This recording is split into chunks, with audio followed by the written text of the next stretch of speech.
wacu Yesu iwe tangiriro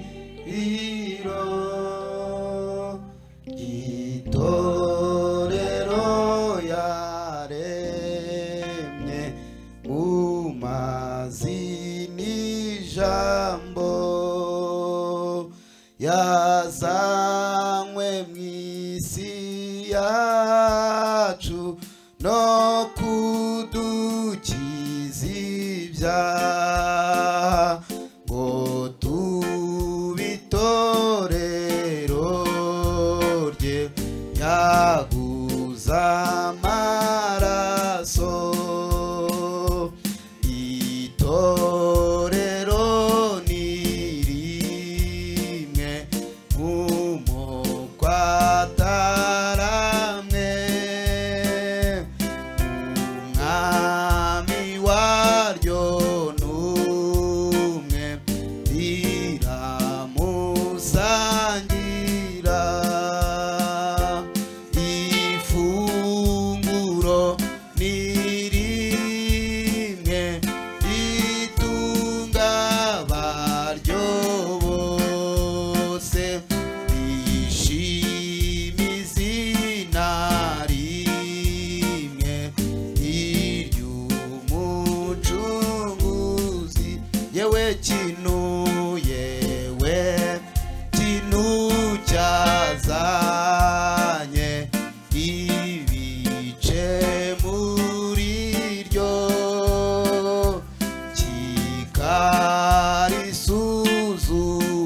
kikarisuzuguza abatari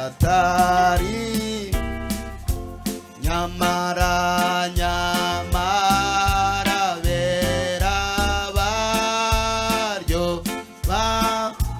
barabari maso babwira umwami ibyaryo bazarirengere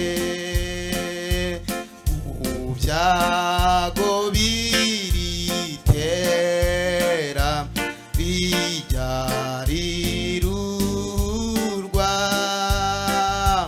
no gutega amahoro mu bihe biza yifuza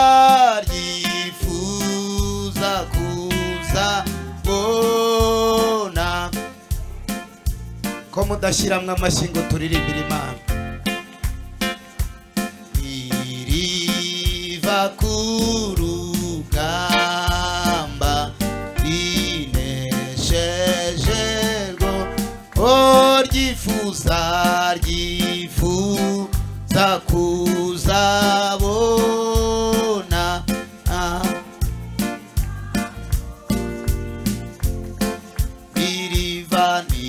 iriva ku rugamba rinesheje rwo kandi rikiri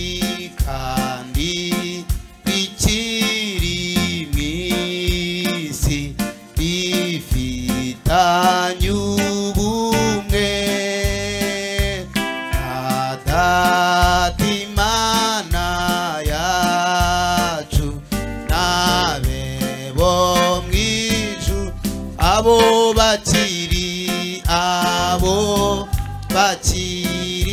mw'isi bafatanyaga nawe nanjye kuba nkabo basange mw'ijuru.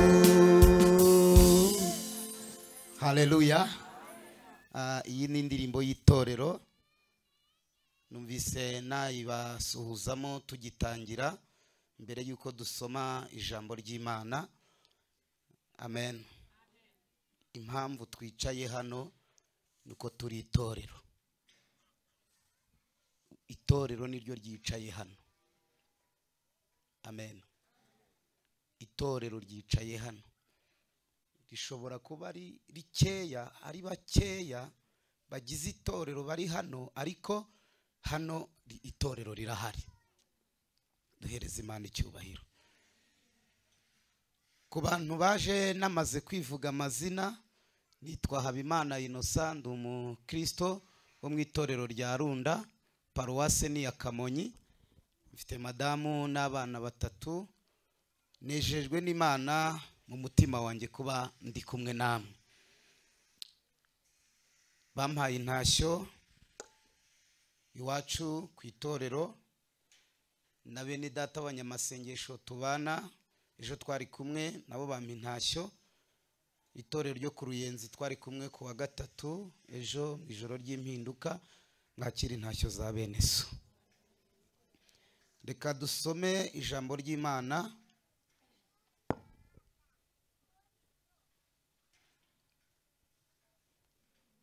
mu gitabo cyo Kuva gice cya 25. Turasoma umurongo w'8 n'uw'9. Turaza no gusoma mu gitabo cy'ibyakozwe n'intumwa igice cya 7 ku murongo wa 44. Turasoreza mu byahishuro Yohana igice cya 21 umurongo waho wa 3. Igitabo cyo Kuva ni page 74 mu isezerano rya kera. Igice ni cya 25 umurongo w'8. Dusome twihuse. Haravuze ngo kandi bandemera ubuturo bwera nture hagati muri bo, muzabureme buse n'ibyo ngiye kukwereka byose, icyitegererezo cy'ubuturo n'ikibintu byabwo byose. Tuvuge ngo amen. Ibyakozwe n'intumwa gice cya 7 umurongo wa 44 tugeze 47. Haravuze ngo basogokuruza bari bafite ihema ry'ubuhamya bari mu butayu, nkuko iyavuganye na Mose yamutegetse kurirema, arishushanyije n'icyitegererezo cy'iryo yabonye. Iryo basogokuruza barihawe na base riba uruhererekane, barizana Yosuwa abagiye imbere ubwo batsindaga amahanga ay'Imana yirukanaga imbere yabo kugeza mu gihe cya Dawidi. Warutonye imbere y'Imana asaba kubakira Imana ya Yakobo ubuturo 47. Ariko Salomo niwe wayubakiye inzu. Muvuge ngo amen. Mwikirize muvuge ngo amen.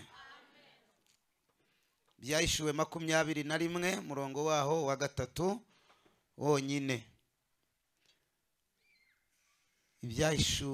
Byahishuriwe Yohana gice cya 21 umurongo wa 3. Numva ijwi rirenga rivuye kuri ya ntebe rivuga riti, dore ihema ry'Imana riri hamwe n'abantu, kandi izaturana nabo bazaba abantu bayo, kandi Imana ubwayo izabana nabo ibe Imana yabo. Mwikirize nanone ngo amen. Yesu ashimwe. Mubumbe Bibiliya tuganire. Mbahaye ikaze mu ijambo ry'Imana. Yesu ashimwe. Nababwiye ko nyobora ministeri y'abinginzi, nyobora n'amasengesho. Twebwe dusenga ariko wa 2.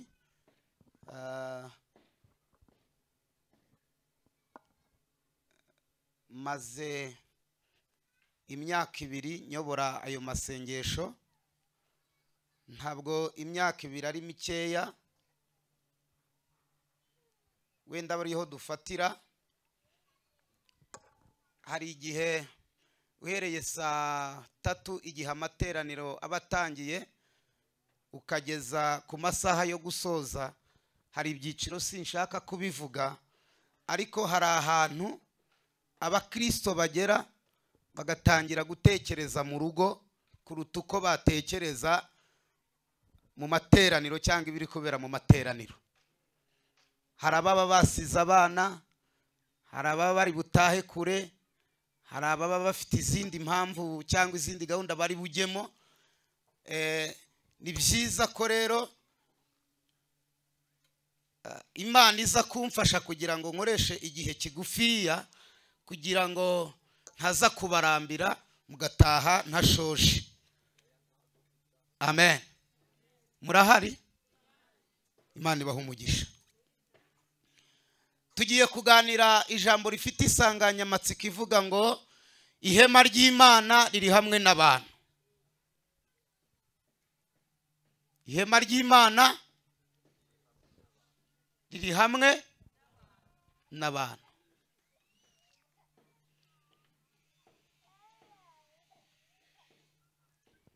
Dusomye ijambo ry'Imana mu gitabo cyo kuva muri iki gice cya 25.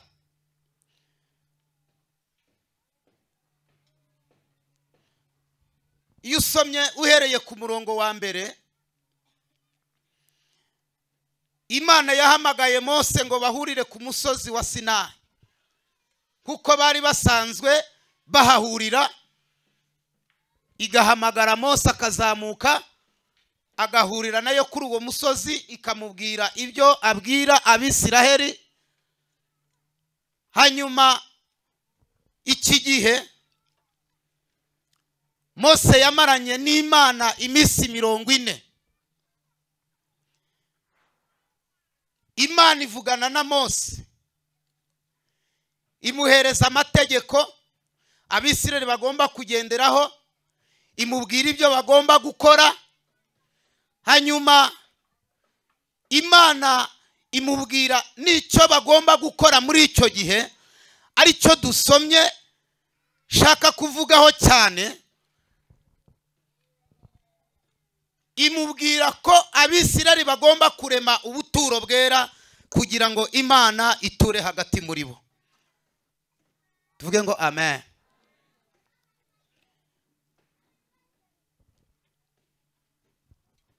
Mose, Imana iramubwira ku murongo wa mbere, iramubwira ngo genda ubwira Abisiraheli bantura amaturo bemejwe n'umutima ukunze. Iramubwira ngo babwire banture ifeza, izahabu, imyenda y'imihengeri n'imihemba n'imikara y'akabayonga, banture n'amafu, banture n'amavuta y'igiciro ya elayo. Ageze kuri uyu murongo wa 8, iramubwira ngo bandemere ubuturo bwera nture hagati muri bo. Tugire gutya duhereza Imana icyubahiro. Bwira umuntu umwe ubwira ngo Imana irashaka ko ibona ubuturo muri wowe. Imana irashaka ubuturo muri wowe. Hanyuma Mose aramanuka, Imana imuhaye igishushanyo cy'ihema agomba kubaka, uko rizaba ringana, mezire rizaba rifite, uburyo rizaba rikoze. Imana ihereza Mose icyitegererezo cy'ihema Imana ishaka. Amen. Imana ishimwe ko ngiye kwigisha iri jambo muri uru rusengero rwubatse gutya. Ndaza kubonamo imfashanyigisho nyinshi ndaza kwifashisha. Uburyo iri hema ryari ryubatse mu buryo bwa mpande enye. Impande zose zaranganaga. Ntabwo shaka kujya muri mikono, uburyo ryari rifite mikono ntabwo shaka kubijyamo. Hanyuma ndaza kugera ahantu tubona ko iri hema ari Kristo Yesu. Nubwo Imana yamuhishuriye Mose mu buryo bw'ihema, ariko byashushanyaga Kristo uzaza. Haleluya.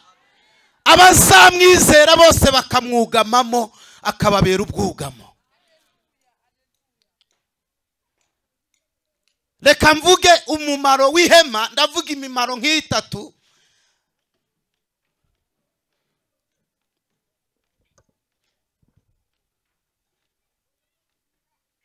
Umumaro wa mbere cyangwa se uburyo bwa mbere bw'ihema, ihema ryitwaga ubuturo bwera,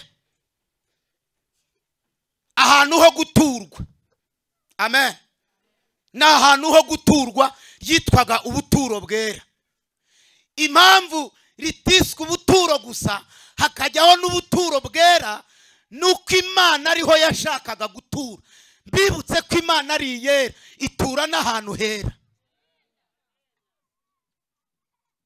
Haleluya.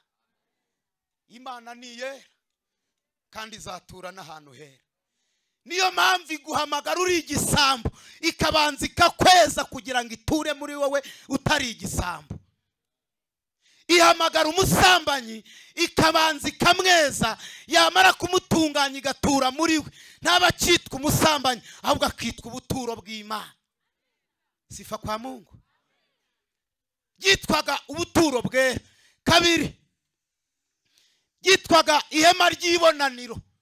Ihema ry'ibonaniro bishatse kuvuga iki? Ni ahantu abantu benshi babonanira. Nk'aha ngaha twaje. Gira umuntu umwe ugire ngo twaje mu ihema ry'ibonaniro. Twaje mu ihema ry'ibonaniro. Ryitwaga ihema ry'ibonaniro.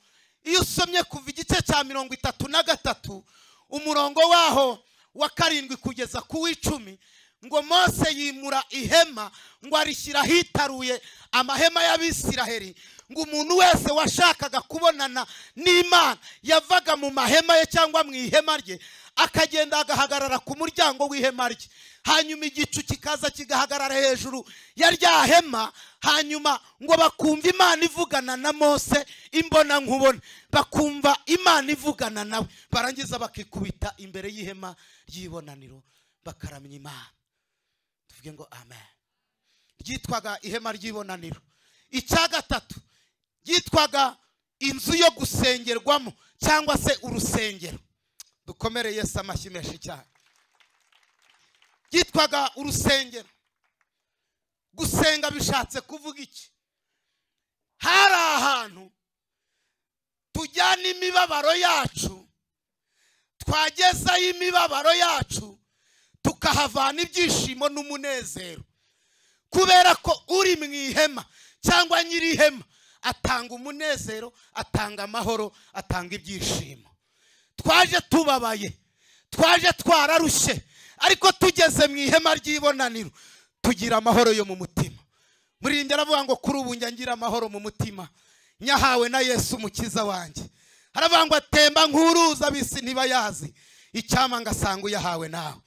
Haleluya.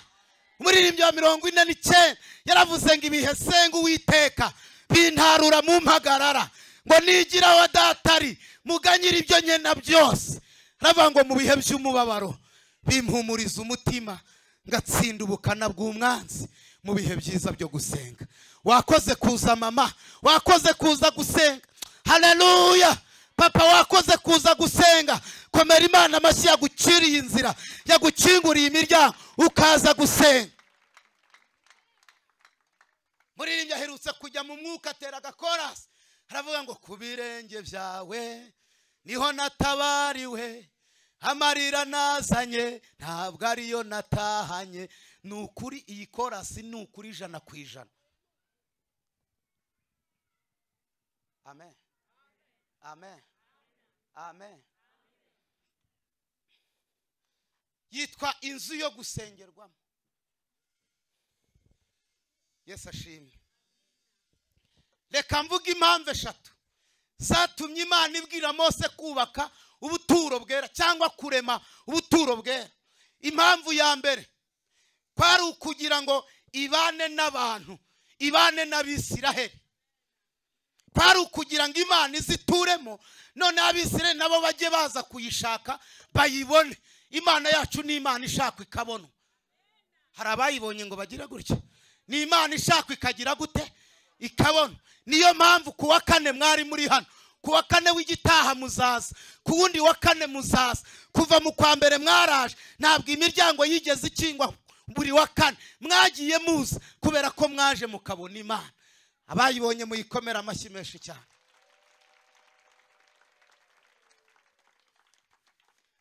Kwari ukugira ngo Imana ibane n'abantu. Yesaya igice cya 7 umurongo wa 14, muze kunyarukirayo muharebe.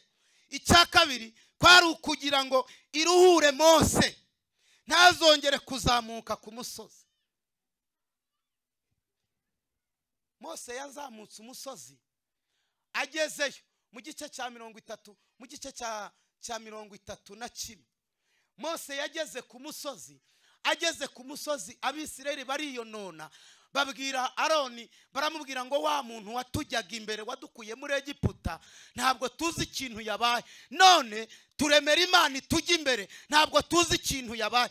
Imana ibona nikomeza guhamagara Mose, Abisirayeli baziyonona bakiyanduza bagashirira mu butayu. Imana iruhura Mose kugira ngo ivugane nawe, igiza kuvuganira nawe kuri tere. Sifa kwa Mungu. Bwira umuntu mwege ubwire ngo Imana iri mu bantu. Imana iri hehe ye? Imana iri mu bantu. Imana iri mu bantu. Iyi migisha muri guhamagara iri mu bantu.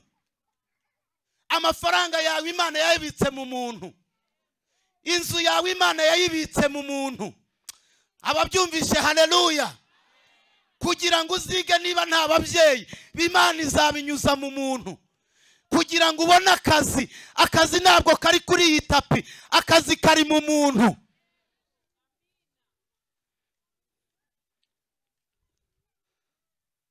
Amafaranga Imana yakubwiye ari mu muntu. Bwira umuntu mwege ubwire ngo wabona ari wowe mugisha wanjye. Wamenya umugisha wawe uri hehe? Wamenya umugisha wawe uri hehe? Itware neza kuri uwo mwicaranye, kuko uyu munsi isezerano ryasohoka agahita ajya muri Amerika, yagera yakibuka ko mwicaranye ku ntebe. Haleluya. Akavuga ati wa mwene data twasenganye sejemu, reka mwoherereje $1,000 nawe arebe ukuntu yigenza. $1,000 si miliyoni. Ubwo se wajya gucuruza agataro ufite miliyoni? Amen. Imana iramanuka ibana n'abantu. Cya gatatu, mpamvu ya gatatu, kwari ukugira ngo Abisiraheli begerezwe ubuyobozi. Kwari ukugira ngo Abisiraheli begerezwe ubuyobozi, ubuyobozi bubegere. Tuvuge ngo amen. Yesaya yarahanuye aravuga ngo duhawe umwana w'umuhungu, butware buzaba ku bitugu bye. Aravuga ngo azitwa Immanuel, bisobanura ngo Imana iri kumwe nakuzana ijambo rivuga ngo ihema ry'Imana riri hamwe n'abantu, kandi iryo hema ni Yesu Kristo w'i Nazareti. Nimumwakire mu izina rya Yesu. Imana yarambwiye imari no jambo, irambwira ngo mbwira abantu ngo imvura igiye kugwa nyinshi, izanyagira abantu benshi. Izuba rigiye kuva ari ryinshi, rizavira abantu benshi. Imiyaga igiye guhuha ari myinshi, izatokoza abantu benshi, ngo ariko abazahungira mu ihema. Haleluya. Nta cyimvura izabatwara, nta cyumuyaga uzabatwara, nta kintu imvura izabatwara. Zamura haleluya. Injira mu ihema. Gahunda ni ukwinjira mu ihema. Amen. Amen. Imana ihereza Mose Meziri. Iri hema ryaranganaga, murebe hano, metero ziri hano kuva hariya hirya gutambika ukageza hariya, izi metero zirangana. Murimo kuhareba? Murimo kuhareba? Zirangana. Uru ruhande n'uru rwa hano haruguru birangana. Uru ruhande rwa hariya hakurya ruzamutse na ruriya ruzamutse, byose birangana. Bishatse kuvuga iki? Mu ntega amatwi mwumve. Muri Kristo Yesu twese turareshya. Muri Kristo Yesu twese turareshya. Tuvuge ngo amen. Muri ihangana ngewe ngira ukuri kwinshi, ntabwo njya nkunda kubeshya, nta nubwo njya nkunda gushyiramo ibintu by'udukoryo, nta dukoryo njya ngira. Mvuga ukuri kw'ijambo ry'Imana. Muri Kristo Yesu twese tugira gute yemwe? Turareshya. umuntu muremure wagiriwe ubuntu bwo guhamagarwa n'Imana akinjira muri Kristo Yesu arareshya n'umuntu mugufi ureshya na Inosa nawe wagiriwe umugisha wo kwinjira muri Kristo Yesu. Tugire gutya duhereza Imana icyubahiro. Umuntu wize amashuri menshi akajya kurangiriza no muri Harvard akagirirwa ubuntu bwo guhamagarwa n'Imana akinjira muri Kristo Yesu arangana n'umuntu wo ku Gikongoro hamwe bavuga ngo ni iwabo w'abatebo, utarize utazi gusoma no kwandika, ariko nawe akagirirwa ubuntu bwo guhamagarwa n'Imana nawe akayinjira muri Kristo Yesu. Uwo muntu nawe ni uw'igiciro imbere y'Imana, bose ni abanyabwenge, kuko Imana iduhamagara nta bwenge dufite yarangiza ikatwuzuzamo ubwenge bwayo. Iduhamagara turi abaswa ikadushyiramo ubuhanga bwayo. Iduhamagara nta kofi dufite, haleluya, ikaduha ubutunzi bwayo. Abayumvisha muyikomera amashyi menshi cyane. Hari ibintu bibino iwacu bidahaba, hari ibintu bibino ariko iwacu bidahari. Ndavuga iwacu mu ijuru, amen. Ino iyo bagiye guha umuntu icyubahiro bareba ufite ikofi cyangwa ikindi cyubahiro cyangwa se ukomoka ahantu hakomeye, ariko Imana ntabwo ireba nk'abantu. Imana ntabwo ireba nk'abantu. Imana ntabwo ireba nk'abantu. Haleluya, haleluya. Umuntu utura icyacumi cya miliyoni ubwo yungutse miliyoni 10, nuzanye igiceri cy'ijana nawe akagishyira mu giseke, yungutse inote y'igihumbi, bose bakabitangana umutima ukunze muri Kristo Yesu. Imbere y'Imana bose batuye, imbere y'Imana bose bagize guteye, batuye kandi batuye neza. Ariko ubu hagize umuntu uza akavuga ati munyandike nzanye icyacumi cya miliyoni, ahangaha ku cyumweru bamuhira irambuye, bamuhira irambuye. Amen, amen, amen. Hagize umuntu uza akavuga ati amatafari yose ndayitanze, nukuri kose mwari warimuha apfa kuba yatanze. Nta kwirwa uvuga ngo yakuye hehe, nashaka bakasa umuntu umutwe bayamuhaye murayakira nimurangiza mu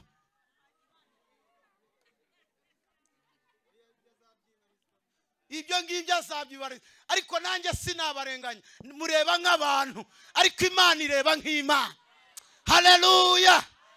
Dawidi, Yesaya yatumye Samweli, Imana yatumye Samweli kwa Yesaya, ramubwira ngo nabonye kwa Yesaya umuntu ufite umutima umeze nk'uko ngize guteye, nk'uko nshaka. Imana ireba mu mutima, ntabwo ireba igihagarara.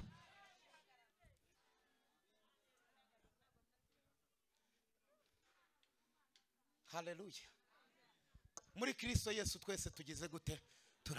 Bwira umuntu mwicaranye umubwire ngo akavuyo gakeya hano twese turareshya. Mubwire ngo akavuyo gake hano twese turareshya. Twese tugize gute mama? Twese tugize gute? Twese turareshya. Paulo yaravuze yandikira Abakorinto 6, yaravuze ngo nicyo gituma tutazongera kugira uwo dutekereza dukurikije amasekuruza nk'uko twajyaga tubitekereza kera. Aravuga ngo ahubwo umuntu yari muri Kristo Yesu aba ari icyaremwe gishya. Haleluya. Mwijuru bazi icyaremwe gishya, ntago bazi dogitora. Mwijuru bazi icyaremwe gishya, ntago bazi PhD. Mwijuru bazi icyaremwe gishya, ntago bazi beka no muri Beneri na ha. Mwijuru bazi icyaremwe gishya gusa.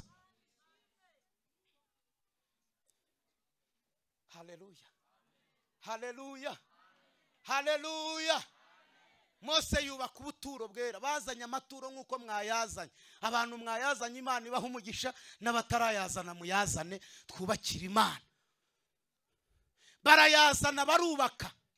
Noneho hari ikintu cyantangaje. Amen. Iri hema ryari rifite ibice bitatu. Igice cya mbere cyitwaga mu rugo, icya kabiri cyitwa ahera, icya gatatu cyitwa ahera cyane. Noneho hariya mu rugo hari igikarabiro cy'umuringa kidendeje cyari kirimo amazi, hari n'igicaniro cyo gukongoreraho igitambo. Iyo umutambyi yajyaga kwinjira mu ihema ry'ibonaniro yarabanzaga agakaraba akabanza kezwa. Kugira ngo winjire muri iri hema nukubanza ukezwa, nukubanza ugakiranuka. Amen. Nukubanza ukezwa. Muri njye ravuze ngo bazatinya guhinguka imbere ye, bazahinduka ubwoba busa. Aravuga ngo nukwiyambura iyo myambaro mibi Yesu akwambikiye y'ubukwe.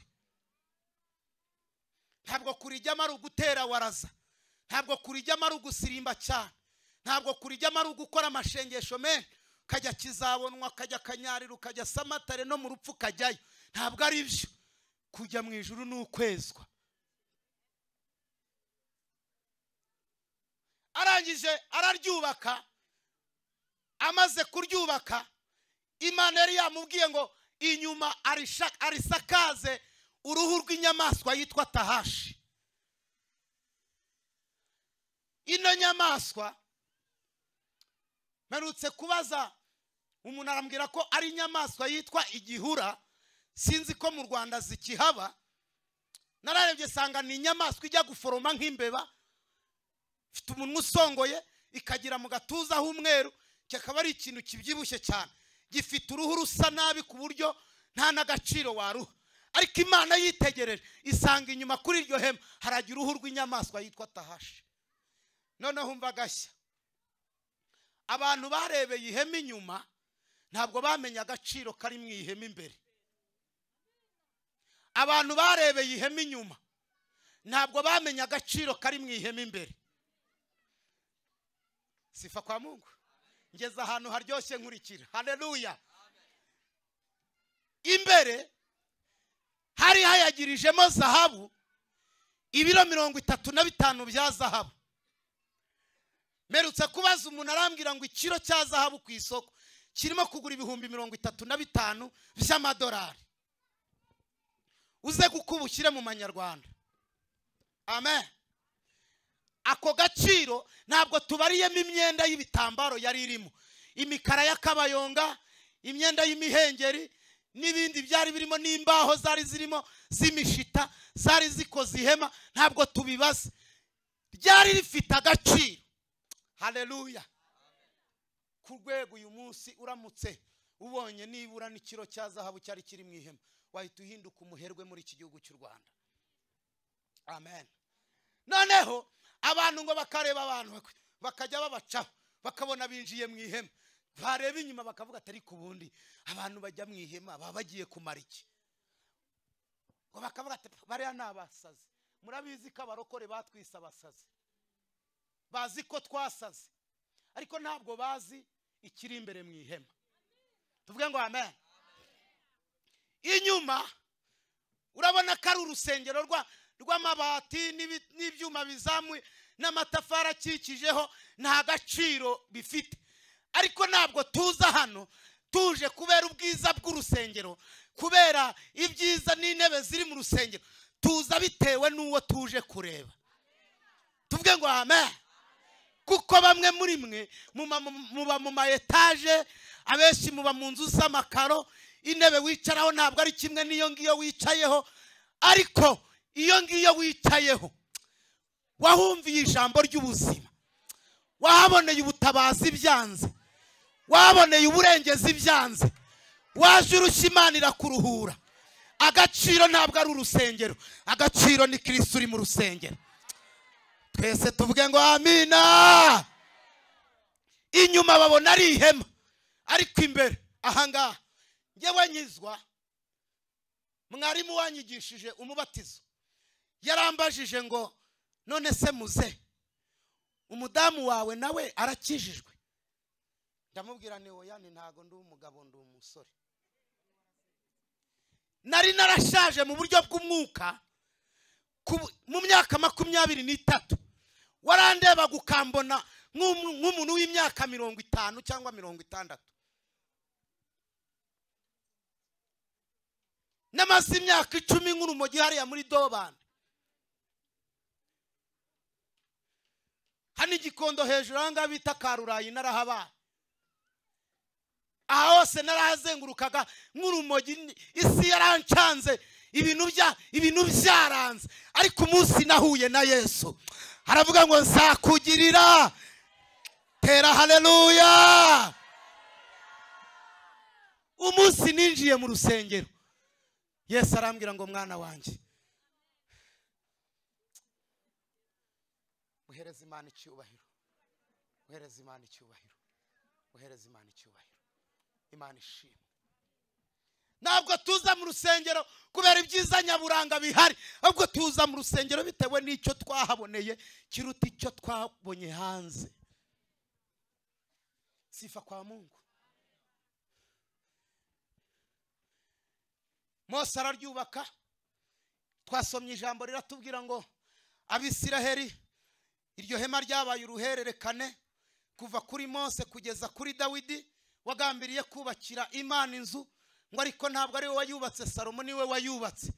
Iri hema ryamaze imyaka 400 mu Bisiraheli, kuva aho Imana yamubwiriye kuryubaka kugeza umunsi Salomo yubakaga urusengero rwa Yerusalemu. Iri hema ryamaze imyaka 400 rigendana nabo. Burya bambuka inyanja, bambuka Yorodani bari barifite. Tuvuge ngo amen. Bambuka Yorodani bari barifite. Bakubita abami ba Siyoni na Ogi bo hakurya Yorodani bari barifite, ryagendanaga nabo. Ni Kristo Yesu wabaguri kumwe nabo. Tuvuge ngo amen. Hanyuma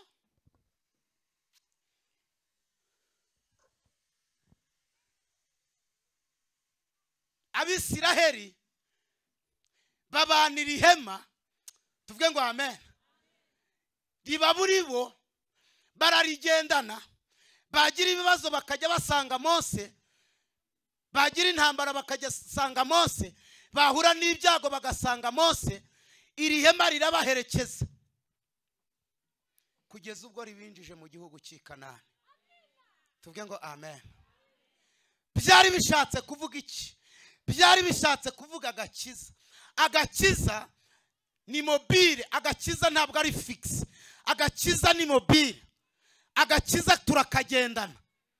Iyo uri ku kazi ugomba kuba ufite agakiza. Ku ntebe y'ishuri agakiza ukabura gafite, mu rugo iwawe agakiza ukabura gafite. Ntabwo agakiza bagasiga ahantu ngo baze gusubirayo bagatoragure bagafate. Oya, agakiza umuntu arakagendana. Sifa kwa Mungu, sifa kwa Mungu. Haleluya, haleluya. Hanyuma Salomo agambiriye kubaka urusengero rwa Yerusalemu, yarwubatse n'ubundi akurikije cya cyitegererezo cy'ihema. Amaze kurwubaka arukoraho byose byari biri mu ihema, aruyagirizamo zahabu. Ndashaka kuvuga ku bintu bibiri, narangiza ngasenga tugasoza. Icyambere ndavuga ahera hateraniraga abantu. Hari umwenda watandukanyaga ahera cyane n'ahera. Aha ku mwenda wari ukingirije ahera hari igicaniro cy'imibavu, hari n'igitereko cy'amatabaza. Tuvuge ngo amen. Hari n'imitsima yo kumurikwa, yamurikwagaho, yashyirwaga imitsima 12 yamurikwagaho. Ndavuga kuri iki gicaniro gusa ku mwanya ari mutoya. Hanyuma iki gicaniro cyari gisobanuye iki? Cyari gisobanuye umwuka wera wari uri mu rusengero rw'Imana i Yerusalemu. Iyo bayinjiraga mu nzu y'Imana, nta kindi kintu umutambyi yabanzaga gukora. Yarabanzaga agahanagura ya matabaza cyangwa bya bitereko by'amatabaza, akabanza akabihanagura, agakuramo umuyonga, yarangiza akongera akagitereka neza. Nimugoroba hagera bakongera bagaca, mu nzu y'Imana hakamurikirwa. Umucyo w'Imana ukamurikira bari mu nzu. Tuvuge ngo amen. Turashimira Imana yaduhaye umwuka wera utumurikira ku manywa na nijoro, akatuyobora inzira dukwiriye kunyuramo. Bashyiragaho imibavu, ndavuga ibiri. Hari umubavu witwaga Natafu wasobanuraga amashimwe no gusingiza Imana.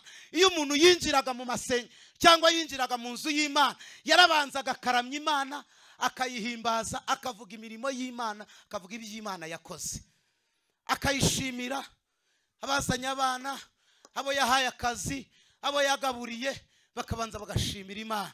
Tuvuge ngo amen, tuvuge ngo amen, haleluya. Hariho n'undi mubavu w'amasengesho wazamukaga w'igitambo cy'amasengesho, Imana igahumurirwa n'igitambo cy'umuntu. Bivuze iki? Bivuze ngo igitambo cyawe gikwiriye guhumurira Imana, Imana ikakunezererwa.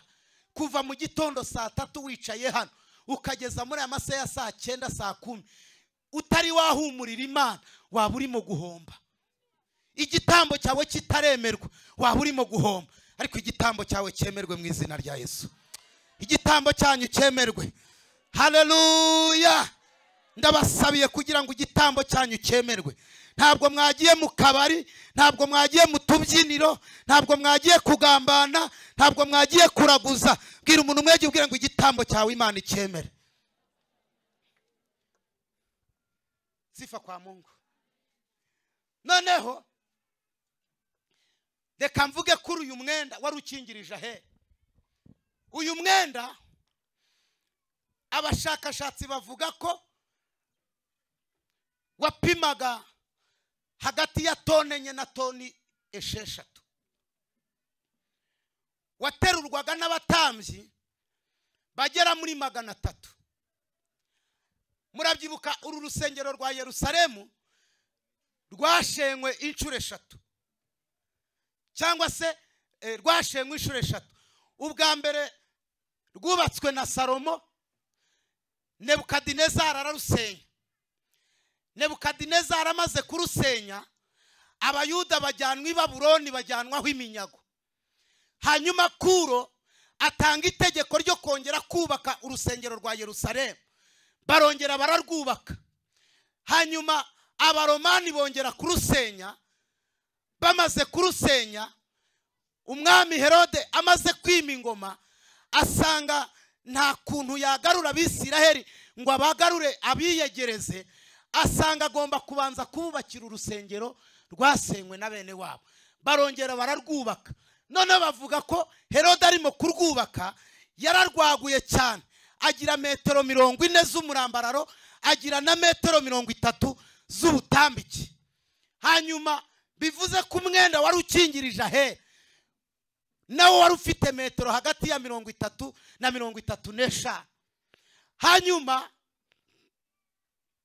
abahanga nibo bakoze ubushakashatsi, basanga uyu mwenda nta muntu umwe wabashaga kuwusunika kugira ngo arebe Ahera, kubera ko kureba Ahera cyari ikizira. N'umutambyi yajyagayo rimwe mu mwaka, kandi nawe akajya yaziritse akagozi ku kaguru kugira ngo nagwayo bamukurure bamuvane, kuko ntibyari byemerewe kwinjira Ahera.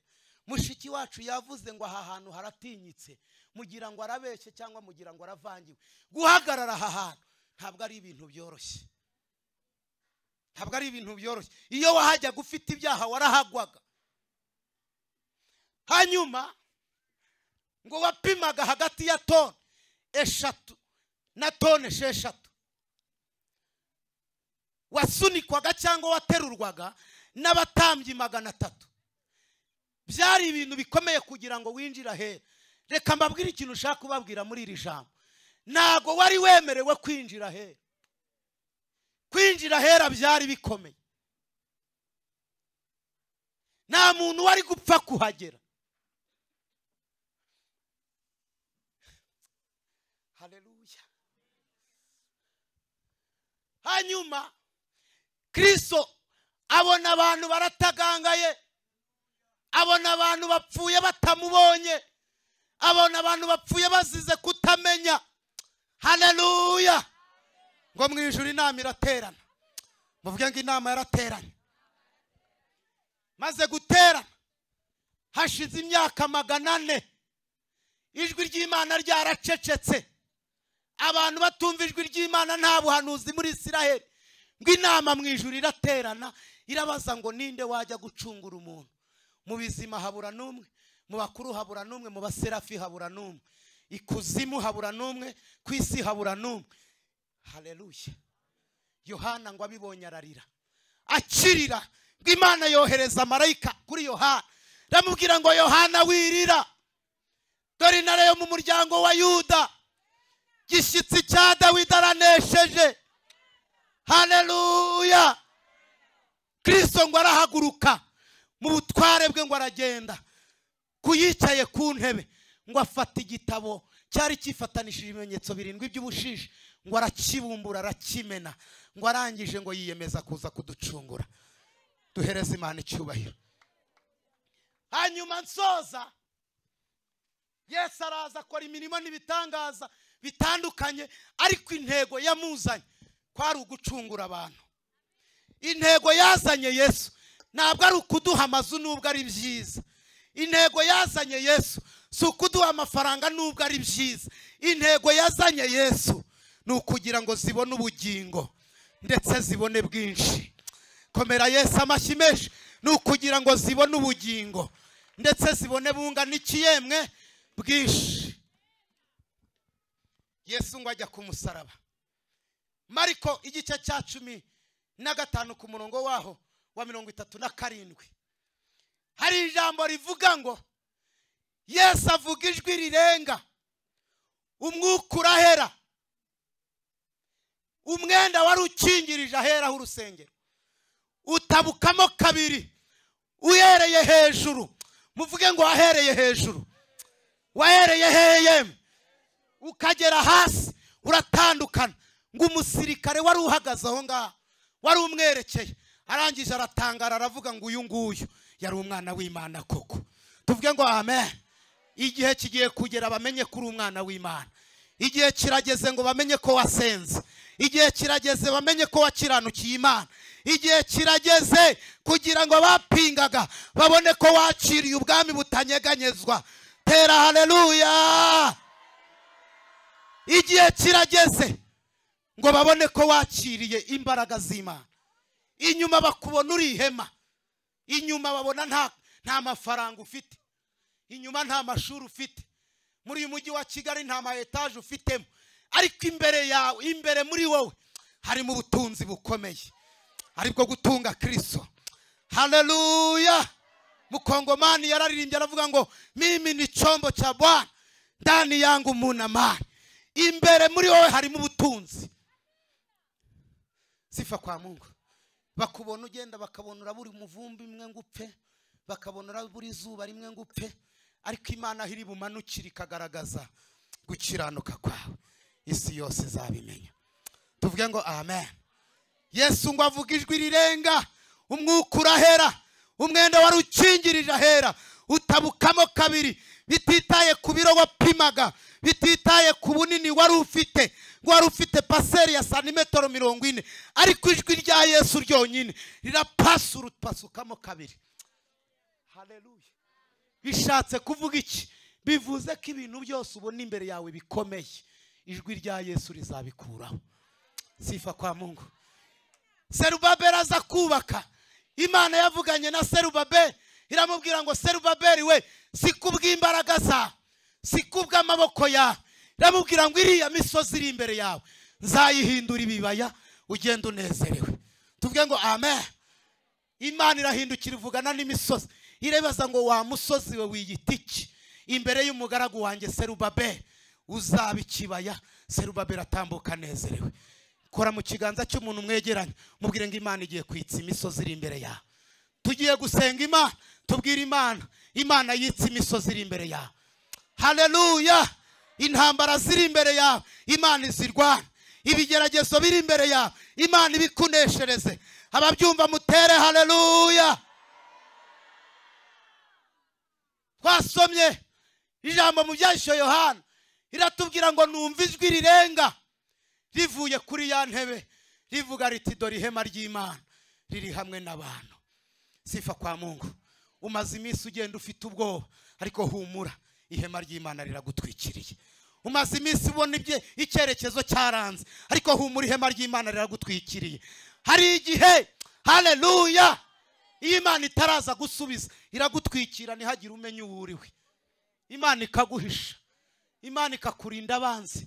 Tuvuge ngo amen. Iwanjye baherutse kohereza ngo nyabingi zo muri Tanzania ziza saa 7 z'ijoro zikubita umwana w'umukobwa. Magurutse mbyutse ngiye kureba icyo umwana abaye, nanjye numva ikintu giciye mu nda kimeze nk'inkota ishyushye, numva ashatse kujya hanze. Ngeze hanze numva izo mbaraga ziranteruye zinkubita hasi, mara nk'amasegonda nka 20 nibaza ahantu ndi, ariko ngiye kumva numva ijwi rituje rirambwira ngo mwatewe, ariko ndi Uwiteka nje kubarwanirira. Tuvuge ngo amen. Iri hema iyo ryihishemo amahembe ntabwo akubona. Iri hema iyo ryihishemo nyabingi ntabwo zava muri Nigeria, ntabwo zikubona. Iri hema iyo ryihishemo intambara ntizigushobora. Iri hema iyo ryihishemo tera haleluya, abarozi nibagushobora. Gira umuntu umwe cyumwe ngo injira mu ihema. 2023 injira mu ihema, injira muri Kristo Yesu. Sifa kwa Mungu. Iri jambo ndashaka kuvugamo amagambo 3. Ijambo rya mbere yavuze ngo dore ihema ry'Imana riri hamwe n'abantu ngo izaturana nabo. Izagira gute? 2023 Imana iturane nawe. 2023 ubu muturanyi w'Imana. Ababyumvise muvuge ngo amen. Mwari 2023 uturane ni ube hafi y'Imana.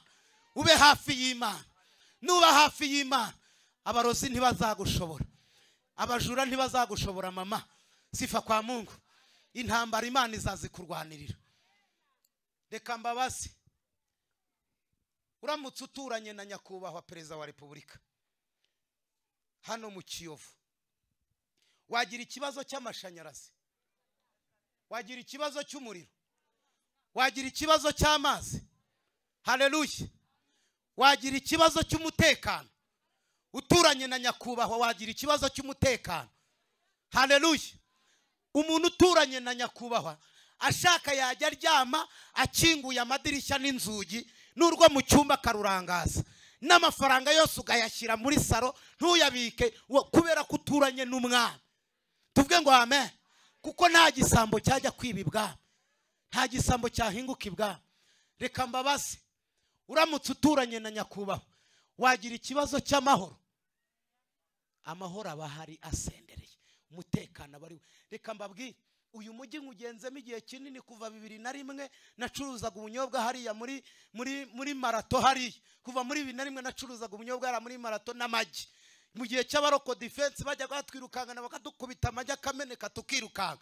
Ariko nabonye ibintu byinshi muri uyu mujyi. Nabonye abasazi basarira Kimironko, abandi basarira Nyabugogo, abandi basarira Kiruhura, yemwe na hano barahabaga mu isoko. Ariko nageze mu Kiyovu nta musazi nigeze mpabona. Kwa muzehe nta musazi nigeze mpabona. Mukozi w'Imana nta musazi nigeze mbona atinyuka kujya gusarira mu Kiyovu. Bivuze ngo iki? Amashitani yose atinya ibwami ntashobora kuhahinguka. Komera Yesu amashyi menshi cyane. Na amashitani ahinguka ibwami, na amashitani ahinguka ibwami. Nuturana na Yesu, nuturana n'Imana, haleluya, bazaguteza ibisazi Imana ibikureho, bazaguteza indwara Imana izikureho, bazohereza nyabingi Imana izikureho. Tera haleluya. Bifurije guturana n'umwana. Yavuze ngo izaturana nabo. Icya kabiri ngo izabana nabo. Izagira gute? Izabana nabo. Impamvu yitwa Emmanuel biravuze ngo Imana iri kumwe na. Niyo mpamvu nibwo busobanuro bwa Emmanuel, Imana iri kumwe na. Hari igihe rero umuntu agenda ngo ubumundeba ngo narajegeye, ngo ubumundeba ngo ndabura umuvumba umwe ngo mpfe, ngo ubungubu ngo ndiriwe ariko ntabwo ndaye. Bwira umuntu mwegeranye umubwire ngo uririwe kandi urarara mu izina rya Yesu. Ninde wabwiye gucogorera imbere y'abadayimoni?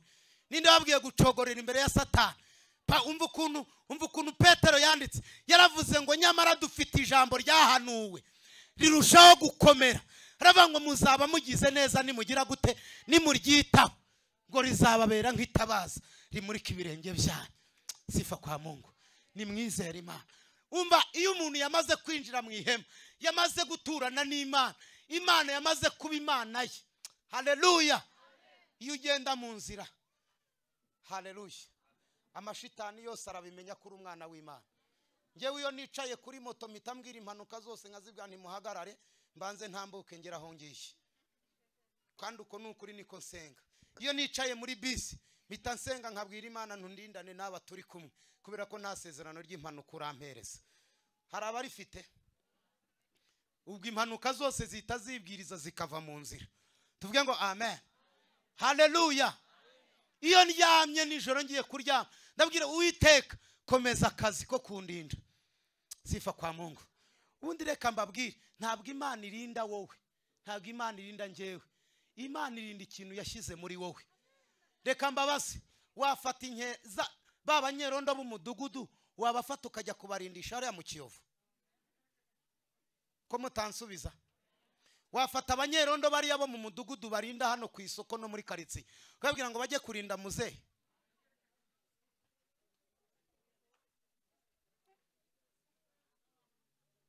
Wafata daso cyangwa ugafata bariya basekirite bo muri Interisenke n'abandi ukabwira ngo nimujye kurinda Beneri? Hariya harindwa n'abajepe. Haleluya. Bitewe n'iki? Bitewe n'ikirimo. Ndagira ngo nkubwire ngo abarinda umudugudu sibo barinda umurenge, abarinda umurenge sibo barinda akarere, abarinda akarere sibo barinda intara, abarinda intara sibo barinda perezidansi. Tuvuge ngo amen. Imana ishyira uburinzi ahantu bitewe n'icyo yahashyize. Bariza umuntu ngo muri wowe harimo iki? Tugiye gusenga Imana. Haleluya. Haleluya. Muri wowe harimo iki?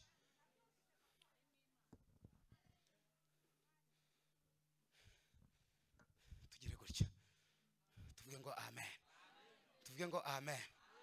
Ijambo rya gatatu ryavuze ngo izareka guturana nabo gusa no kuba Imana yabo gusa. Haleluya. Ngo izaba Imana yabo nabo bazaba ubwoko bwayo. Bishatse kuvuga iki? Umusore ashobora kuva i Rusizi, undi akava Nyagatare, bagahurira muri Kigali, bagafatanya gukodesha shamburete bakayibanamo, ariko badafitanye isano. Badafitanye iki? Kandi nkwibutse ko umuntu mubana abaza umwenda wambara waba uw'imbere n'uw'inyuma, abawuzi, abazi ko wariye cyangwa utariye. Umuntu mubana burya bakuzi, inyuma bakuzi, ibigaragara babizi, abizi ko wize cyangwa utize. Bivuze iki rero? Ushobora kubana n'umuntu akaba akuzi mukaba mumana ariko nta kintu yakora. Ariko umva Imana ngo izaba Imana yacu natwe tuba ubwoko bwayo. Bivuze iki? Imana irafata uturemangingo tuyigize idushyire muri wowe. Haleluya. Irafata ubumana bwayo ibushire muri wowe. Nujya ugenda uvuga ngo ubu ndi umwana w'Imana. Sifa kwa Mungu. Isi menye kuri umwana w'Imana, abadayimoni bamenye kuri umwana w'Imana, abahorozi bamenye kuri umwana w'Imana. Reka mbabwire 2022 mwagize intege nkeya, ariko 2023 ni mwambara imbaraga z'umwuka wera. Sifa kwa Mungu. Nimureke dusare dusizore. Abakora ibyaha bashyizemo agatege, indaya zadodesheje utuntu tugeze aha ngaha, abajura barimo biriga amayeri yo kwibira no kwikorana buhanga. Ndagira ngo nkubwire ngo abakora ibyaha bashyizemo agatege, mureke natwe abasenga dushyiremo agatege. Dushyiremo iki yewe? Dushyiremo agatege, twitendeke ku bintu byatwitendetseho. Tuvuge ngo amen. Dusengane umujinya. Haleluya. Ndagira ngo dushyiremo imbaraga, turakarira icyaha n'igisa nacyo n'icyashaka kuduteza icyaha. Turwane intambara nziza. Kristo ni imbaraga zacu. Komera Yesu amashyi menshi. Yegekeho inzugi dusenge. Amen. Imana irashaka gufata DNA zayo ikazishyira muri wowe ugahinduka umwana w'Imana. Sifa kwa Mungu. Sifa kwa Mungu. Haleluya. Haleluya. Haleluya.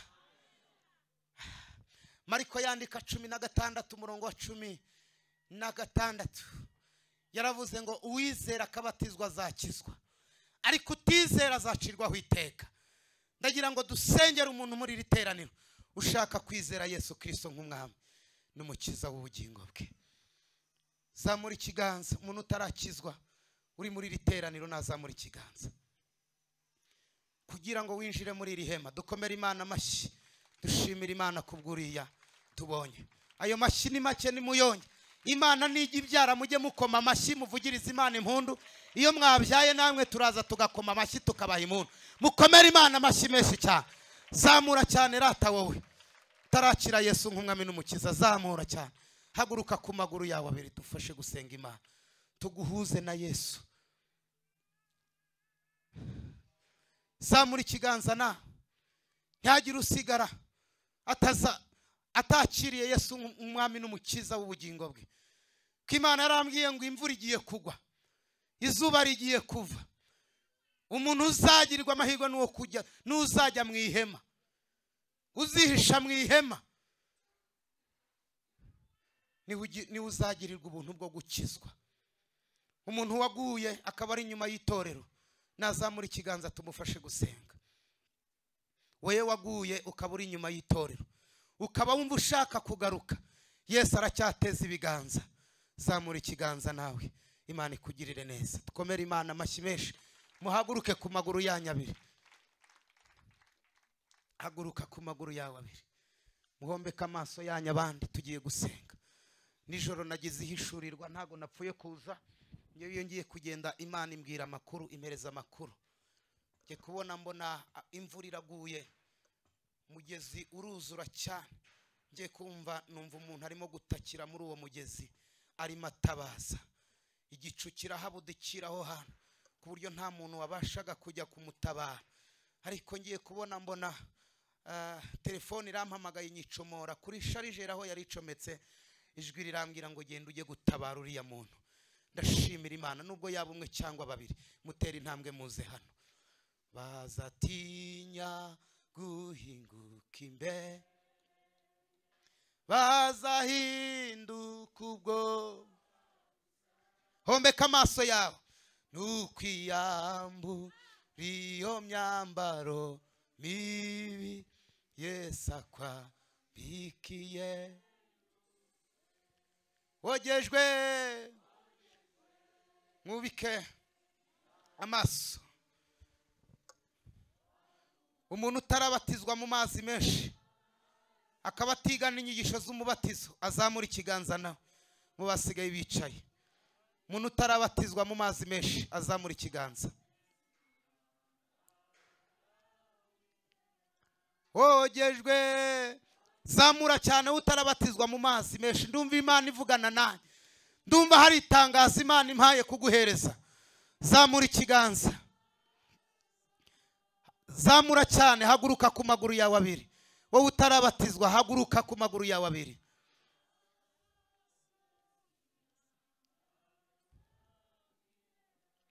Umukiza. Haracyarimo abandi bicaye, ariko umva ijwi ry'Imana rivugana nawe rinyuze muri ngera. Zamura ikiganza nkubwira icyo Imana ivuganye nanjye. Ribezwa bazinjiriwe mu birori by'ubukwe bateye. Wogejwe. Tera intambwe, mutera intambwe mutambuke hano. Watunganijwe n'amaraso. Hari ubwo. Tera intambwe. Abaprotokole babahe protokole nziza mutambuke. Mbese imyambaro yawe Imana